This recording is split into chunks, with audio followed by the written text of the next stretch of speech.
Xullas hamma savollarga javob chiqdim. Javob nimadan iborat bo'ldi?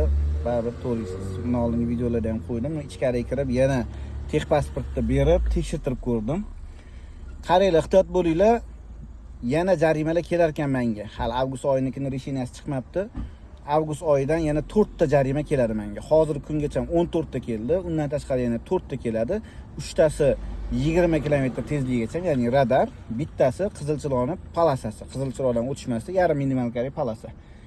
Hammasi o'tgan yilgi avgust oyigacha bo'lganini hammasiga aka to'laysiz, как положено, to'lamaslikka haqqingiz yo'q.